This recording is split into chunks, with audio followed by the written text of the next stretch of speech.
Hello friend, जय श्री कृष्णा। तो आज हम पढ़ने वाले हैं क्लास 12th का नेक्स्ट टॉपिक, जिसका नाम है tools of analysis of financial statement. तो हम देखते हैं कि फाइनेंशियल स्टेटमेंट को एनालिसिस करने के जो टूल्स हैं वो कौन कौन से हैं।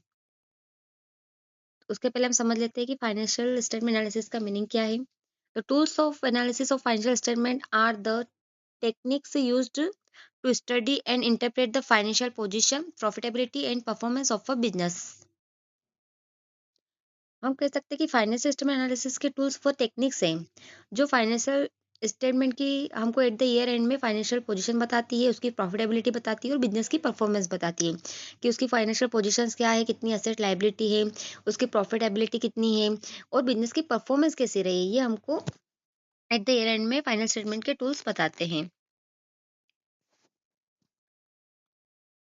उसके बाद हम देखते हैं, मीनिंग तो हमने देख ली है कि फाइनेंशियल स्टेटमेंट के टूल्स ऑफ फाइनेंशियल स्टेटमेंट मतलब है कि एक ऐसी टेक्निक्स जिसके थ्रू हम फाइनेंशियल स्टेटमेंट की पोजीशन, उनकी स्टडी करके उनकी पोजीशन, उनकी प्रॉफिटेबिलिटी और परफॉर्मेंस जान सकते हैं। अब ये टूल्स कितने टाइप के होते हैं तो हम देखते हैं। ये जनरली जो टूल्स होते हैं, आप देख रहे हैं यहाँ पर आपको दिखेगा कि कितने टाइप्स के होते हैं। जनरली 5 टाइप्स होते हैं। ओके, तो हम वन बाय वन हम सबको रीड करेंगे। फर्स्ट है हमारा कंपेरेटिव फाइनेंशियल स्टेटमेंट। जैसा कि नाम से आपको दिख रहा है कि कंपेरेटिव फाइनेंशियल स्टेटमेंट, तो यहाँ पर कंपेरेटिव मतलब कंपैरिजन करना, ये हॉरिजॉन्टल फॉर्म में बनेगा। तो कंपेयर फाइनेंशियल स्टेटमेंट ऑफ 2 और मोर इयर्स, आप 2 इयर्स का या मोर देन 2 इयर्स का इसमें कंपैरिजन कर सकते हैं। जैसे कि लास्ट ईयर की इक्विटी एंड लायबिलिटीज कितनी थी, शेयर होल्डर्स फंड्स कितने थे, इस ईयर के शेयर होल्डर फंड कितने हैं, लास्ट ईयर के प्रीवियस ईयर के हमारी रिजर्व एंड सरप्लस कितना था, इस ईयर का कितना है, नॉन करंट लायबिलिटीज हमारी प्रीवियस ईयर की कितनी थी, करंट ईयर की कितनी है, हम इनका कंपेरिजन कंपेरेटिव स्टेटमेंट बना के थ्रू करते हैं। जब हम इसे particularly one one chapter wise पढ़ेंगे तो हम इसे डिटेल में पढ़ेंगे कि कैसा इसका फॉर्मेट होता है और किस तरीके से हम इसको फाइंड आउट करते हैं या बनाते हैं। तो हम कंपेयरिंग करते हैं 2 और मोर इयर्स का, शो इंक्रीज और डिक्रीज इन आइटम्स। जब हम कंपेयरिंग करते तो कंपैरिजन करते तो हमें पता पड़ता है कि जो भी आइटम्स है, लाइक नॉन करंट लायबिलिटीज है या करंट लायबिलिटीज है, नॉन करंट असेट्स है या करंट असेट्स है, वो इंक्रीज हो रही है या डिक्रीज हो रही है। Helps identify trends and growth, हमको हेल्प करता है ये आइडेंटिफाई करने के लिए कि हमारे बिजनेस, हमारी कंपनी का ट्रेंड्स क्या है, उसकी ग्रोथ हो रही है, क्या हो रही है। इसका फॉर्मूला है, सबसे पहले हम एब्सोल्यूट वैल्यू निकालते हैं। एब्सोल्यूट चेंज कितना है, तो हम करंट ईयर में से प्रीवियस ईयर की जो वैल्यू है वो माइनस कर देंगे। सपोज आप देख सकते हैं कि मान लो कि करंट ईयर की जो एसेट्स है वो है 1 लाख और प्रीवियस ईयर की जो एसेट्स है 50,000, तो हमारा एब्सोल्यूट चेंजेस आ जाएगा 50,000। इसके बाद हम देखेंगे कि परसेंटेज है। इसके बाद हम निकालेंगे परसेंट एब्सोल्यूट चेंज, जो भी हमारी वैल्यू है। जैसे मैंने आपको बताया कि 1,50,000 में से हमने 50,000 माइनस कराया तो हमारा आंसर आया था 50,000। तो एब्सोल्यूट चेंज जो इसको हम ऊपर लिखेंगे प्रीवियस ईयर की वैल्यू, जैसे 50,000 को नीचे लिखेंगे और मल्टीप्लाई 100 से करें तो हमारा परसेंटेज निकल जाएगा। ये आप डिटेल हमें आप जब हम पढ़ेंगे इसको तो काफ़ी अच्छे से इसके न्यूमेरिकल सोल्व करेंगे तो आप इसे काफ़ी अच्छे से उस समय जान पाएंगे। सेकेंड हमारा स्टेटमेंट है कॉमन साइज फाइनेंशियल स्टेटमेंट। दोनों का डिफरेंस जाना भी बहुत जरूरी है। देखिए कंपैरेटिव जो होता है वो हॉरिजॉन्टल रहता है, हम इसको हॉरिजॉन्टल फॉर्म में करते हैं, ठीक है। और कॉमन साइज जो है वो वर्टिकल फॉर्म में करते हैं। वर्टिकल फॉर्म में अब इसमें क्या होता है कि every time is show as the percentage of a common base. हमने ये देखा कि इसमें हम एब्सोल्यूट चेंजेस भी निकालते हैं, मतलब कि हम इसकी नॉमिनल वैल्यू निकालते हैं कि लास्ट ईयर मान लो, जैसे मैंने आपको बताया कि लॉन्ग टर्म बोरोइंग में हम डिबेंचर्स ले लेते हैं। लास्ट ईयर जो हमने डिबेंचर इशू किए थे वो 60,000 के थे प्रीवियस ईयर के, और करंट ईयर्स के डिबेंचर है आपके 80,000 के।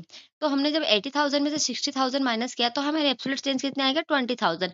लेकिन हम जो हमारा जो कॉमन साइज स्टेटमेंट है इसमें हम क्या करते हैं कि एब्सोल्यूट चेंज नहीं निकालते, ओनली परसेंटेज निकालते हैं, और वो भी हम सेम आइटम का नहीं निकालते हैं। जैसे हमने यहाँ पर क्या किया था कंपैरेटिव में, डिबेंचर का ही डिबेंचर से कंपैरिजन किया था, लेकिन यहाँ पर हम टोटल असेट्स और लायबिलिटीज का करते हैं in the case of balance sheet.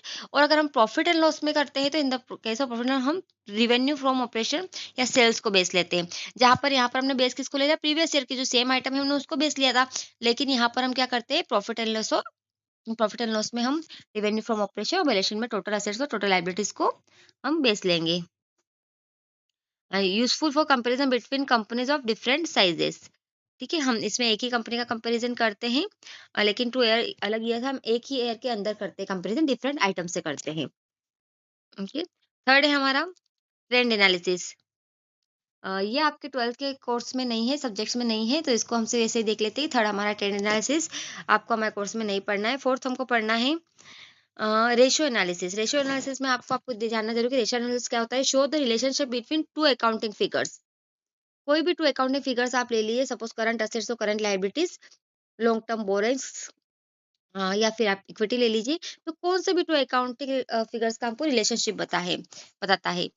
Help assess liquidity, profitability, solvency and efficiency. किसमें हेल्प करता है? लिक्विडिटी, प्रॉफिटेबिलिटी और सॉल्वेंसी एंड इफिशिएंसी।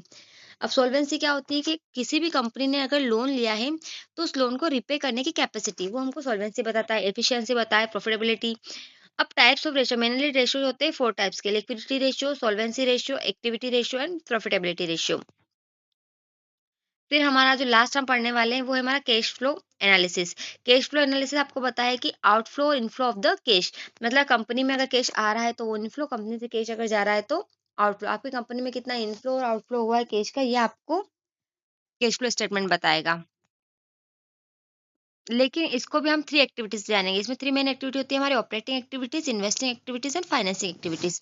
तो ऑपरेटिंग एक्टिविटीज़ में हम देखते हैं बिज़नेस की डे टू डे एक्टिविटीज़, मतलब वो क्या परचेज़ कर रहा है, सेल्स कर रहा है गुड्स। तो नॉर्मली उसकी डे टू डे एक्टिविटी होती है, वो हमारी ऑपरेटिंग एक्टिविटीज़ में होगी। इन्वेस्टिंग एक्टिविटी को हम फिक्स्ड असेट्स से रिलेटेड, फिक्स्ड असेट्स के परचेज़ और सेल्स से रिलेटेड हम मान सकते हैं। क्योंकि वो कभी-कभी ही करता है, नॉर्मली वो जनरली ये बिज़नेस नहीं करता है।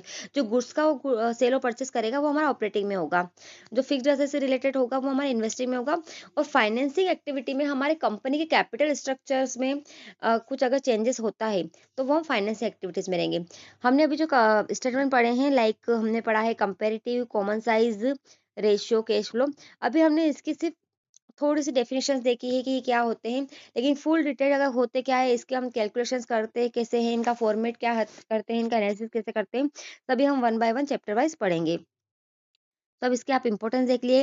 हेल्प इन डिसीजन मेकिंग, ये डिसीजन मेकिंग में हेल्प करता है, चाहे वो इंटरनल हो यूजर्स हो या एक्सटर्नल यूजर्स हो।